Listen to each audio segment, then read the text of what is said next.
Welcome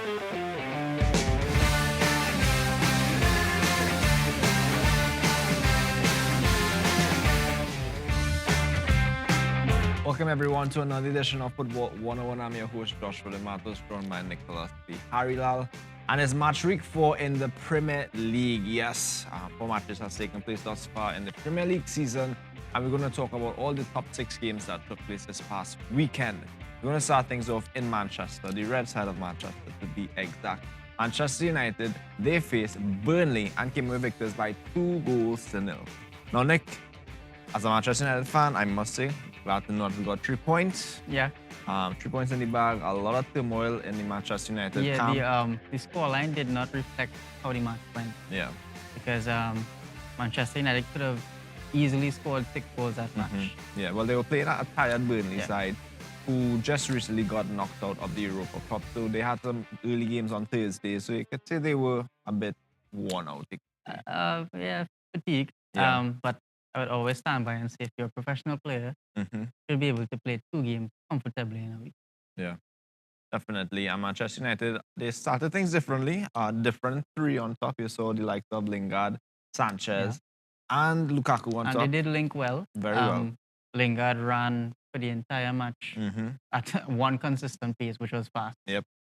Sanchez playing a really good role in terms of link play with Lukaku as well as with the midfield. Very tenacious, which is what I love to see with Sanchez. He's that type of player, that type of fighter you will get on the field. And to mention as well, Luke Shaw. Definitely. He has been a breath of fresh air so far for this season for United. I'm very happy to see that he has started every single match so far. Yeah. He has played 90 minutes for each match, which is really good because he got called up to the England squad. Yeah. So it's really good to see him really shining this season so far. I really hope that he could get better, not just stay at this level, but go on and getting some more game time. And another player I want to mention, have to give mention to super sub Fellaini. After he started his first game for the season, and he made a really big difference. Now I know he gets a lot of stick from the Manchester United fans saying he's just he's not a starter at Manchester United. He's a waste of space at the club. But he did really good. He held that defense, and you saw it. He was the extra man in that defense that actually gave Burnley some trouble. Mourinho knows why he kept Fellaini. It showed this match because what Fellaini was doing is taking responsibilities away from Matic and Pogba. Yeah. Because what he was doing is covering the back line. Because when you see Matic or Pogba go forward, he was the guy in charge of really taking pressure off of the back four. Right. And he did a really good job. Definitely. So you have to give credit where it is due, and I hope that he is not going to play the season. Yeah. Like I say, like this, meaning that Fred isn't going to be given a chance or Pereira. But I do think because of what happened with Rashford, that certain players will get a chance now to come out. Yeah. Martial, sorry. Yeah. And I do expect Pereira to come out and get some game time as well. And Fred, who he's new at the club, so you have to give him some time as well. Definitely. Let's say what Jose Mourinho, the Manchester United manager, has to say. We know in the past few press conferences, it's been a bit feisty. Yeah. So let's say what he has to say at the end of this press conference. And I think some of you must be disappointed because would be much better. Would be much better that if we lose. But I think the performance was very good, and very good since the first ball we touched.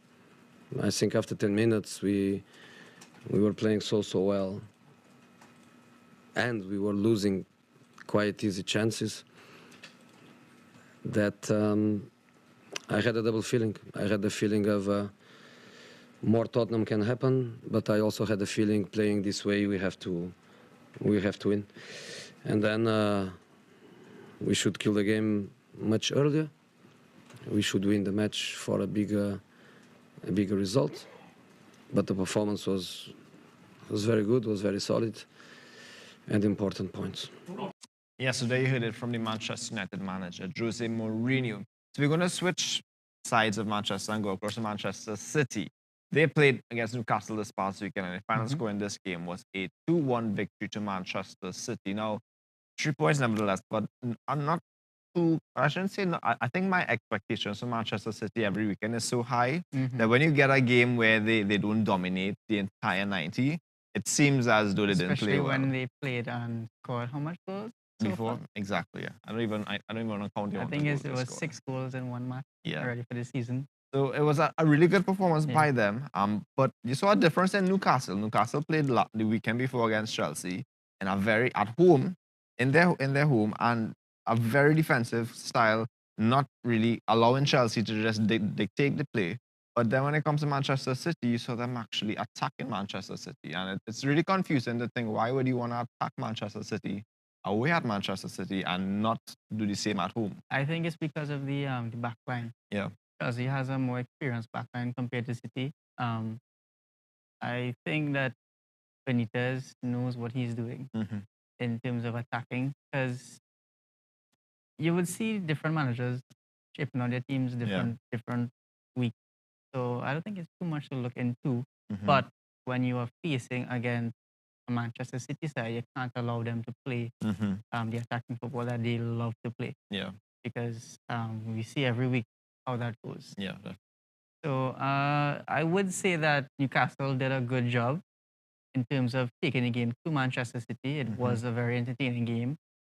And I still believe that this is a good season for Newcastle, despite the results that they've gotten so far. And I really like what Benitez has done with this Newcastle side.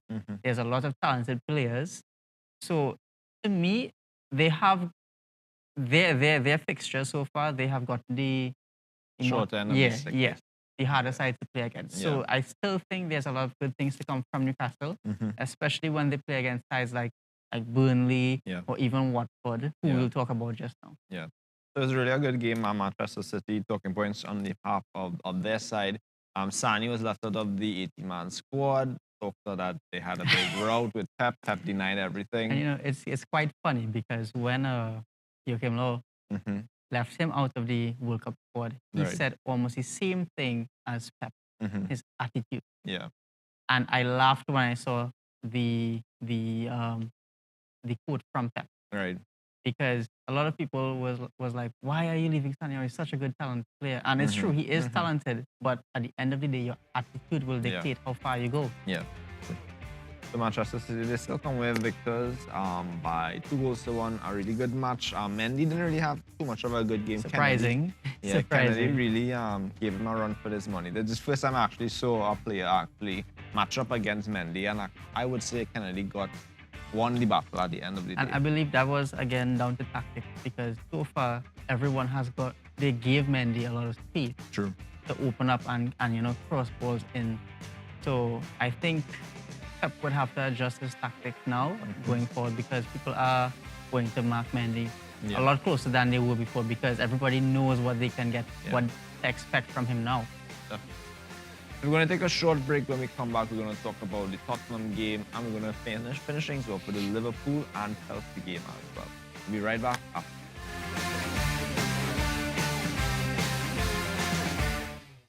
You're watching ACTN, The Voice.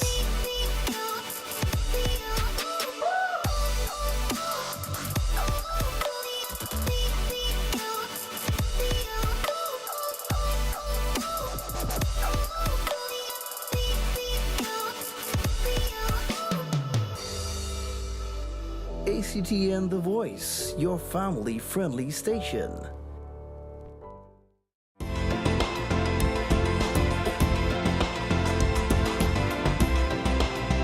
Welcome back to Your Health, Your Choice. So he did some of the first illustrations, the actual drawings. As you know, I'm a community diabetologist.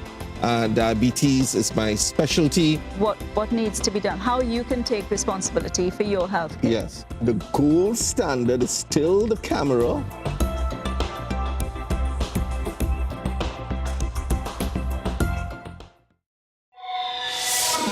ACTN The Voice, your family-friendly station.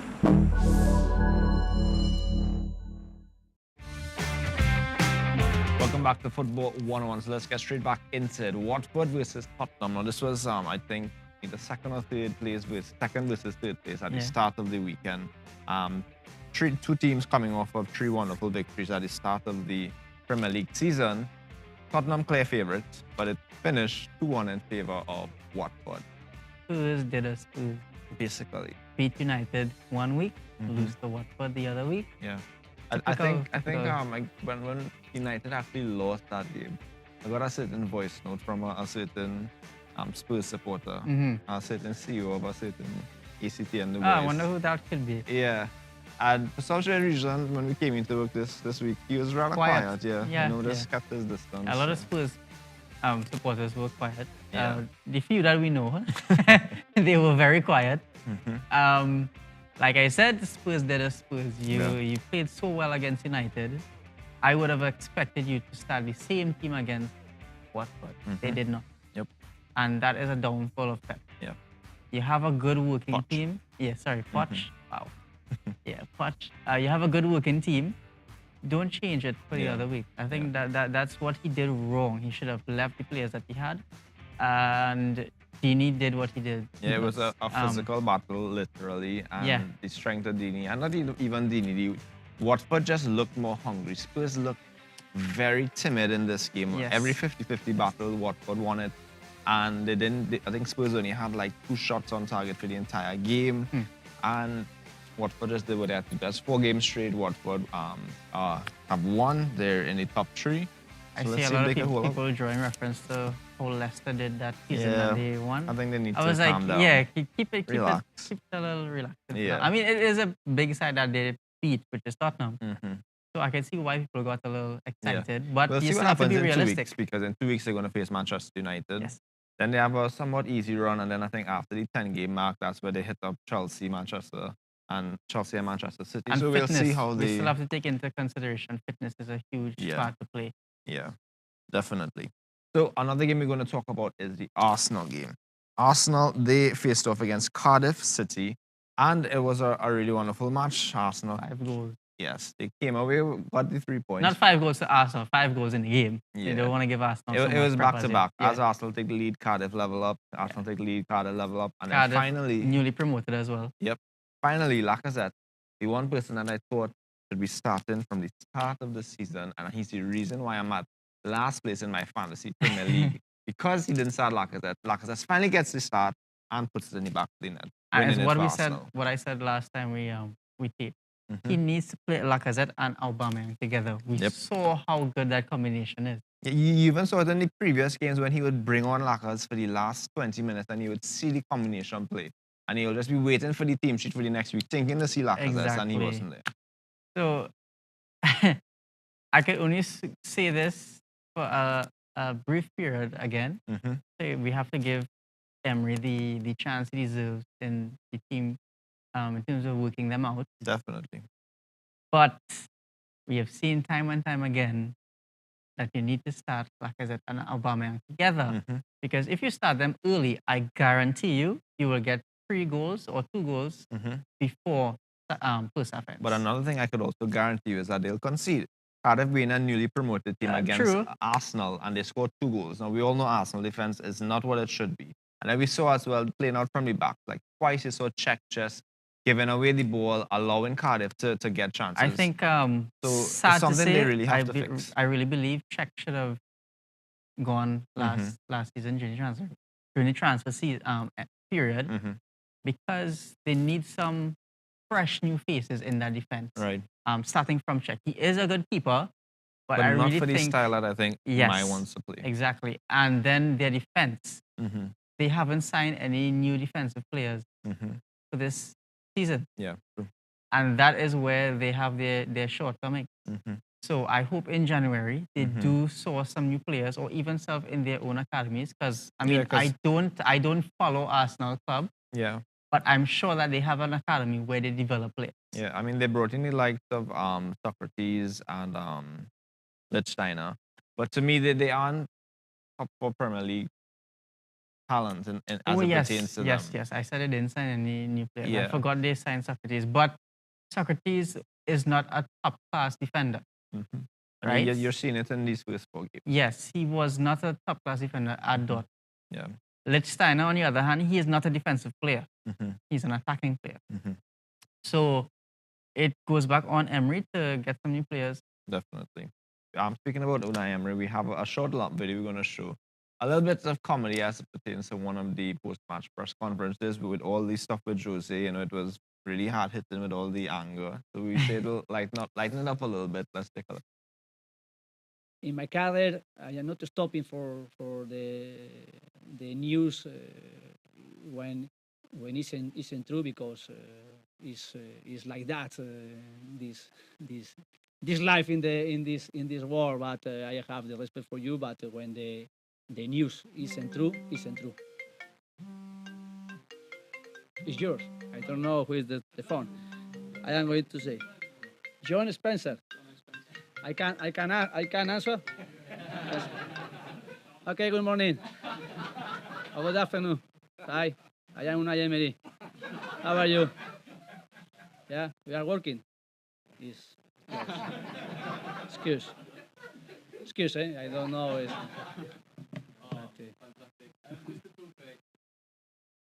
Yeah, good times there. Leicester versus Liverpool. Liverpool came away victors by 2-0. Big talking point had to be Allison. Finally, as a Brazilian keeper, Allison, being the Brazilian keeper that he is, had to make a little fumble, forcing that goal that he just tried some mentioned there. flair that did not work. Definitely. It finished 2-1, but it's really, I think it was funny to see because like every time Allison gets the ball, the crowd is like, I think they're amping him up and bigging him up a little too much. Exactly. And I think this kind of brought him back down. But that match, there was two different halves. First half was Liverpool, second half was Leicester all the way. So it could have gone to Leicester's favour. But Liverpool, they were lucky on the day, I believe. They had a bit of luck because Leicester had a lot of good chances that second half. Yeah, definitely. Leicester, without Vardy, how he was red carded previously, so he's banned. He was definitely missed. But regardless, Man on the score sheet, 4 goals for the season thus far. So well done to Liverpool, and they got the 3 points. They stay on top, 4 games, 4 wins. A really nice way to go into the international break. And the last team we're going to mention, Chelsea, they came away victors as well by 2-0 in their match. To me, I would say I watched the game with a Chelsea fan, and it was boring. I actually fell asleep in the game. That's just me, not being biased, but I find it really hard to enjoy Chelsea games. But it was good enough performance to get 3 points. It was a professional performance, you could say. It was, to me, it was just left, right. The good thing about it is that they have one consistent player, which is Alonso. And to me, he has flourished under all the previous managers that he has been under. Sure. He has improved quite a lot, and he's even getting on the score sheet more than Morata. Point. Imagine more than Morata. More than Morata, your striker. Definitely. But 3 points in the bag, and they remain on top of the table with Liverpool and Watford, the only 3 teams to not lose points so far in the Premier League. I still believe that they wouldn't get up for the end of the season. No, time will tell. We'll see how Sarri that as the year progresses. So that's it for the Premier League wrap up. We're going to take a short break, and we're talking La Liga when we come back after the break.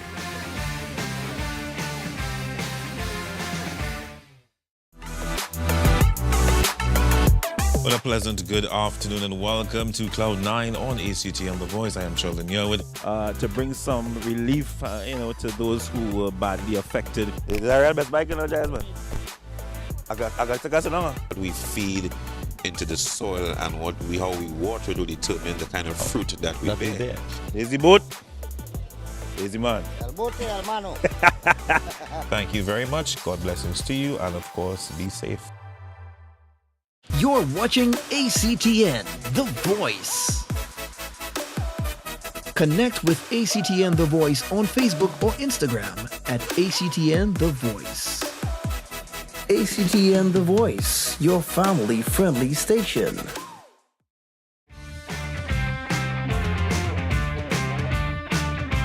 Welcome back to Football 101, and yes, someone new on the set. We have our La Liga guru, Nikolai Madre. Analyst, and you know what you want to call it. Yeah, so let's get straight into it. I heard there was a 10-goal thriller in the new camp. 10 goals, 5 goals in the first half.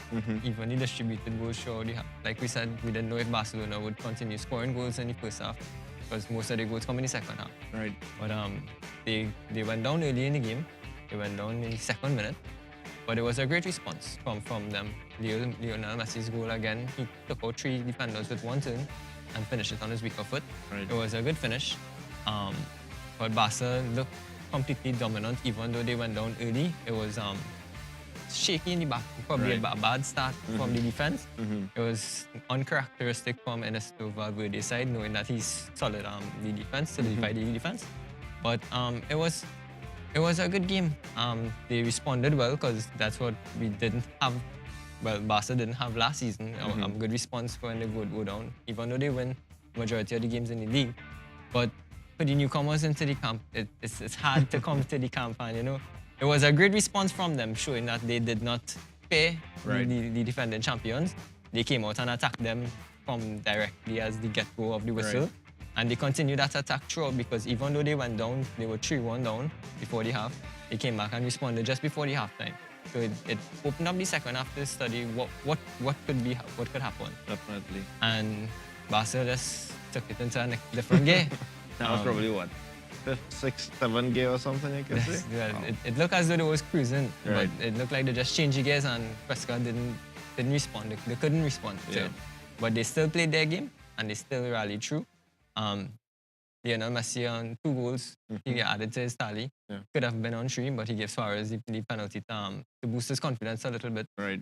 But it makes this season interesting. Yeah. Suarez getting a goal in open play as well as getting the penalty. Dembele showed again that he's versatile. He could go on either wing. He could play through the center. He could do anything. And the player of the match, I would say, for that game for Barcelona was Jordi Alba. Because I think he had a point to prove, knowing that he got left out of the international team from Luis Enrique. They had a bad spell probably at the coming down to the end. Luis Enrique's tenure at Barca. But he responded well. He slotted a ball across the face of the goal. His wonderful cutback. Right. But that led to our own goal. And after that, he assisted again. And he actually got on the score sheet to find Lionel Messi finding him again. So it's interesting. Barca goals, a lot of the goals came from different players. Rakitic got on the score sheet. Coutinho also got on the score sheet. So it's like it's the goals coming from anywhere on the field. So it's not just through one person, even though that one person could actually still go on and score 2 or 3. It's scary. Yeah, it is, and especially at the point when you score 8 goals, it's really good to see Lionel Messi doing his thing. As certain Ronaldo is yet to register his first for the season in the Juventus jersey, but we'll not get into that. So a wonderful win for Barcelona, 8 goals to 2. I'm sure everyone who's at the new camp thoroughly enjoyed that game. It's a wonderful way to close and head into the international break. Definitely. Real will be thinking the same way. They got their 4-1 victory, right? It's important because you were talking about Ronaldo not scoring as yet for the season. Right. But Bale and Benzema have been on the hot spot. They've been going on and continuously doing this week in, week out. Benzema coming off 2 goals again. He's tied with Lionel Messi on 4 goals for the leader for the Pichichi Award. Right. So it's interesting to see where this ends up. Yeah. Because Real look a much more, I was saying this the last time, much more free flow inside. That Bale is on the left, then he's on the right. You never know where he's coming from. Asensio is getting his play. And Benzema, they're floating. Right. So when they float, they create space for other people to come into the attack. And they finishing is impeccable. Yeah, and they have a wonderful penalty kicker with Ramos. Piqué was seen going up to Suarez asking for the penalty. Maybe he wanted to make that a little challenge. He could score the most penalties. Goals, But Ramos take the captain's ban and he stepped up, and so far he scored his penalties. Pogba stepped up throughout the season and he didn't get to. And that's something really strange. You've seen Pogba stepping up, but I remember you mentioned in the Barcelona game, Messi actually gave Suarez a penalty. And in this last game in Manchester United, Pogba actually had a chance of giving Lukaku to get a hat-trick. And it was like, no, I'll take it. End up missing. So you could see the difference, I would guess, in maturity in certain players. You could say that, but then maybe as Messi probably knows, he would get on his score sheet again and continue getting things. Sometimes it's not. This is not the first time he did it. It's more than once. So he probably knows that he's not good at penalties. So he probably say, guys, go and score this for me, please. But other than that, it's good to see. Atletico Madrid slipped up. They lost 2-0 at Celta Vigo. It was a shocking result, but Celta Vigo played the game wonderfully. They went out there and they actually showed that they're trying to reach in the top 4. Like I talked about the Sevillas and the Valencias last time. But Celta Vigo has been pushing through for the last couple of seasons. And they actually showed that they're up here to challenge and not step down when the big guys come to face them. And Atletico Madrid, they can't afford to slip up like this if they want the challenge and the title coming. They had no heading into the international break. Simeone would be thinking, where did I go wrong? I'm on 4 points. The league leaders and the ones right behind them are on 9 points. Where do we go from here? What Coming do I have off to adjust? that Super Cup victory over Real Madrid. Exactly. You would think they could just use that and exactly. propel, No, but... this is where we could watch and say, okay, maybe Cristiano is not scoring yet, but later on in the season, when it counts, when the trophies start to come, Bale and Benzema might dry up. Bale might, you never know. We keep saying Bale have to stay fit in order for him to continue and for Real to get a proper successful campaign.